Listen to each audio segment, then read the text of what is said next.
रामनगरी अयोध्या की सांस्कृतिक सीमा 84 कोसी परिक्रमा मार्ग को राष्ट्रीय राजमार्ग घोषित किए जाने पर अयोध्या के संतों विहिप ने स्वागत किया है। वहीं श्री राम जन्मभूमि तीर्थ क्षेत्र ट्रस्ट के अध्यक्ष व मणिराम दास छावनी के महंत नृत्य गोपाल दास ने केंद्र सरकार को पत्र के माध्यम से सरकार द्वारा चिन्हित किए गए भगवान श्री राम के वन गमन मार्ग में प्रयागराज, संगम व वाल्मीकि आश्रम को भी शामिल किए जाने की मांग की है।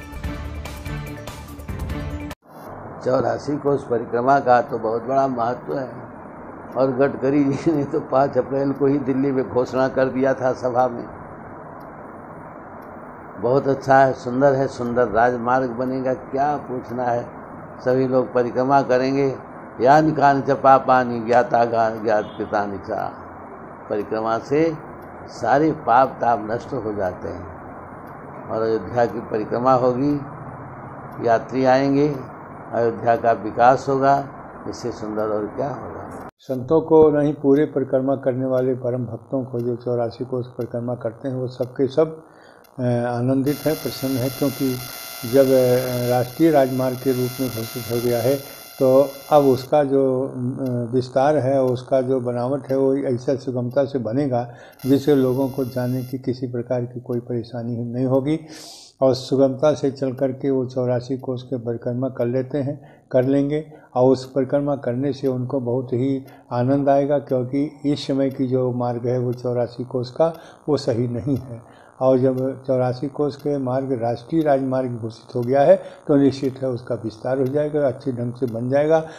हजारों लाखों वर्षों से इस प्राचीन परंपरा का निर्वहन किया जा रहा है। मुझे लगता है कि साधु संतों ने जब प्रारंभ किया होगा तो उस समय भगवान रामलला जरूर विराजमान रहे होंगे और उस समय जो है उन्होंने इस परिक्रमा को प्रारंभ किया। और आज जो है केंद्र सरकार इस पर जो है जो एक उसकी सक्रियता है, जो उसकी निष्ठा है, उससे हम सब आह्लादित हैं। यहाँ के साधु संत आह्लादित हैं, प्रसन्न हैं कि इसे राष्ट्रीय राजमार्ग घोषित किया गया। इससे जो है इन क्षेत्रों का विकास होगा, यहाँ के दुकानदारों का विकास होगा, यहाँ के व्यवसायियों का विकास होगा। पूर्व मुख्यमंत्री कल्याण सिंह के शीघ्र स्वास्थ्य लाभ के लिए हवन पूजन शुरू हो गया है। यह हवन पूजन तपस्वी छावनी महंत परमहंस दास के नेतृत्व में संत महात्माओं ने वैदिक मंत्रों के साथ शुरू किया। तो वही महंत ने अपील करते हुए कहा, सभी राम भक्त अपने अपने घरों पर ही पूर्व मुख्यमंत्री कल्याण सिंह के शीघ्र स्वास्थ्य लाभ के लिए पूजा पाठ करें। कि माननीय श्री कल्याण सिंह जी इतने बड़े राम भक्त हैं कि मुख्यमंत्री की कुर्सी को लात मार दिया था, लेकिन राम भक्तों पर आंच नहीं आने दिए। ऐसे माननीय श्री कल्याण सिंह जी इस समय अस्वस्थ चल रहे हैं।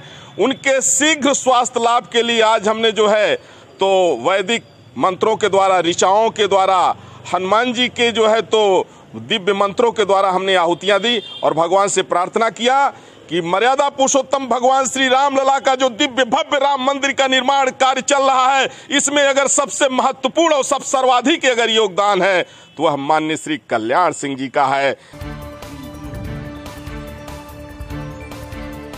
अयोध्या में देवकाली मां के मंदिर का दर्शन करने आई महिला श्रद्धालुओं के साथ चैन स्नैचिंग की घटना सीसीटीवी फुटेज में कैद हो गई। पीड़ित परिवार ने इस घटना की सूचना देवकाली चौकी में दी, लेकिन अभी तक कोई सुनवाई नहीं हुई है। मामला एसएसपी शैलेश पांडे तक पहुंचा तो उन्होंने तत्परता दिखाते हुए मुकदमा दर्ज कर तत्काल कार्यवाही के निर्देश दिए हैं।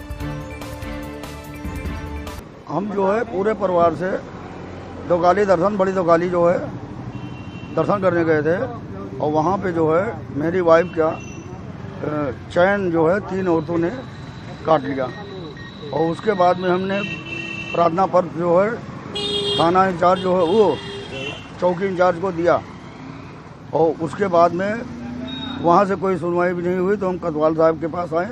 अभी हमारा जो है ना FIR लिखी गई और ना कोई कार्रवाई हुई। इसकी जो है जांच कराई जा रही है। इसमें छानबीन में पुलिस लग गई है और इसमें एक महिला को जो है बगल से जो है दर्शन कर रही महिला से और चेन या गले की कोई वस्तु खींचती हुई दिखाई गई है। तो इस संबंध में अतिशीघ्र जो दोषी है उसको पता करके उसके विरुद्ध कार्रवाई की जाएगी।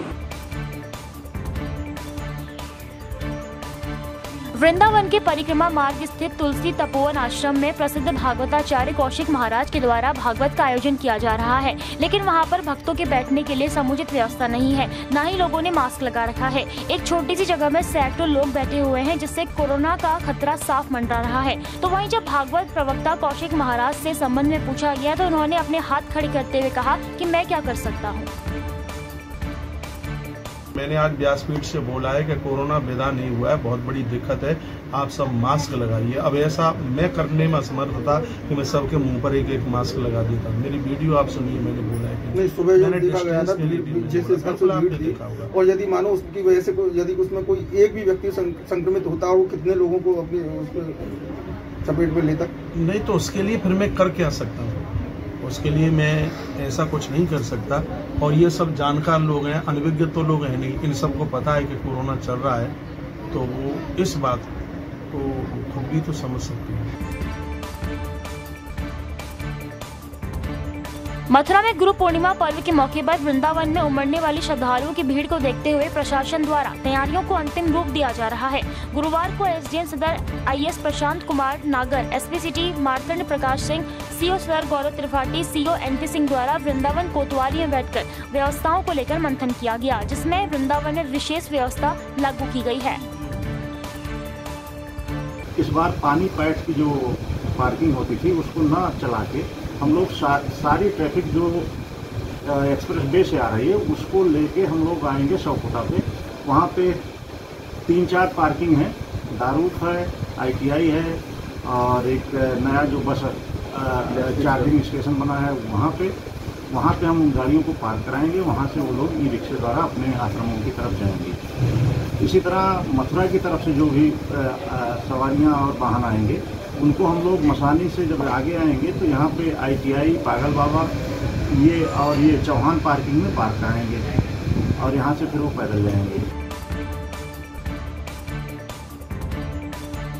मथुरा में जिला मुख्यालय में स्थित जिलाधिकारी कार्यालय पर बड़ी संख्या में लामबंद हुई महिलाओं ने मानव सेवा संघ के आश्रम पर महिलाओं को प्रवेश न दिए जाने के विरोध में जिलाधिकारी कार्यालय पर धरना दिया।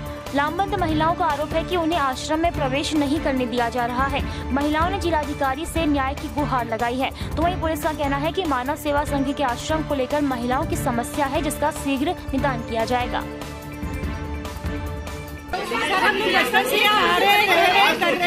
एक साल से इसने हमारे घर में ताला बंद कर दिया।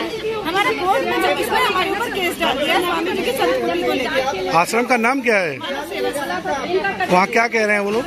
सर वो गेट में ताला डाल देता है, किसी को अंदर नहीं घुसने देता है। वो क्या मालिक है? इससे पहले सर वो वहाँ का नौकर है, बचपन से वहाँ पे हमारे सामने वो पला बड़ा, हम ही लोगों ने उसके साथ नौकरी बात है। क्या वो आश्रम को घेरने की तैयारी में है? सर वो आश्रम को बेचने की तैयारी पे, उसने हमारा बनारस का आश्रम बेच दिया, उसने हमारा रांची का आश्रम बेच दिया। आज वो आश्रम के कमरों को होटल बना के उठा रहा है, पुलिस वालों को वहाँ पे ठहराता है, मार रखता है पुलिस वालों को। मायके की तरह हम लोग आते जाते रहते हैं कुछ दिनों से, मतलब अब उन्होंने क्या कर रखा है? उसे 8-9 महीने से उसने 2 गनमैन बैठा दिए, हमें आने नहीं देता है, जाने नहीं देता है, किसी से मिलने नहीं देता है। जो अंदर है उनको बाहर नहीं है। बाहर पहले हम लोग 8-10 थे।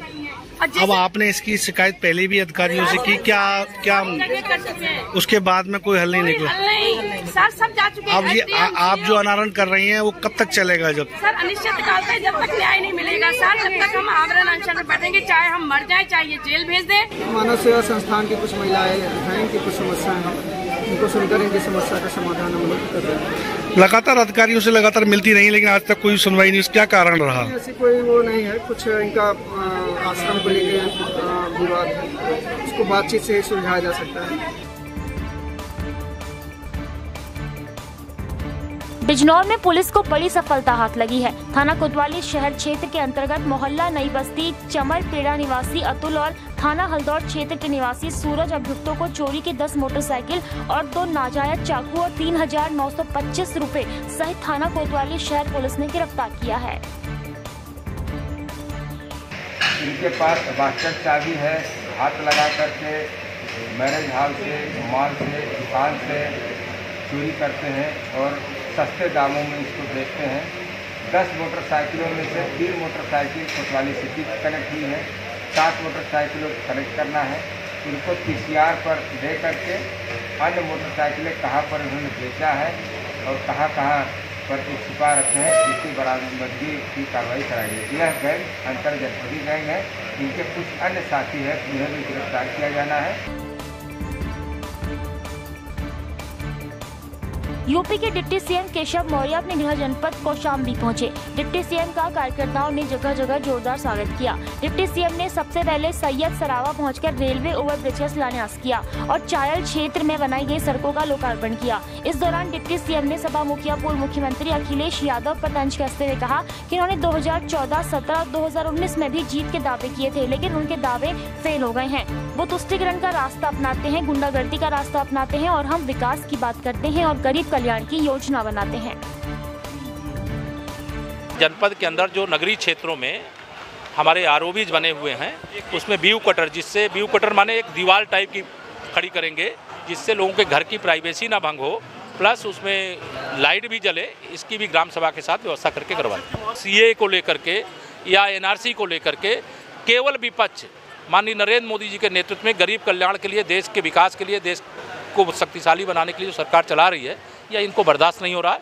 इसलिए जिनका कोई मतलब नहीं है, चाहे वो सीए का हो, चाहे एनआरसी का हो, चाहे किसान आंदोलन का हो, उनको विपक्ष के जो भी दल हैं, भाजपा विरोधी दल हैं, मोदी विरोधी दल हैं, नेता हैं, वह मिल करके इसे मामलों में हवा देने का काम करते हैं। उत्तर प्रदेश अनुसूचित जाति अनुसूचित जनजाति आयोग के उपाध्यक्ष राम नरेश पासवान आज रायबरेली में मौजूद रहे।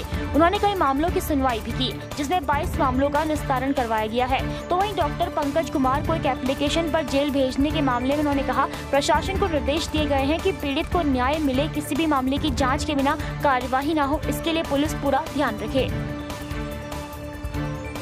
अभी इसमें 22 मामले लंबित हैं और इसका सारे निस्तारण हो गया है। जितने भी SC/ST मुकदमा कायम हुए थे, सरकार से जो लाभ उनको लाभार्थियों को मिलता है वो मिल गया। और 22 जून का मामला है, इसलिए वेटेशन मतलब बैठे हैं। उन्होंने कहा कि इसको मैं तत्काल निस्तारण कराकर तो उनको जो सुविधा मिलना है वो मिल जाएगा। हमारी सरकार की भी योजना है, हम लोग आयोग तरफ से यही कहना है कि पूरा बात सुना जाए, किसी को गलत जेल न भेजा जाए और किसी के साथ अन्याय भी न हो।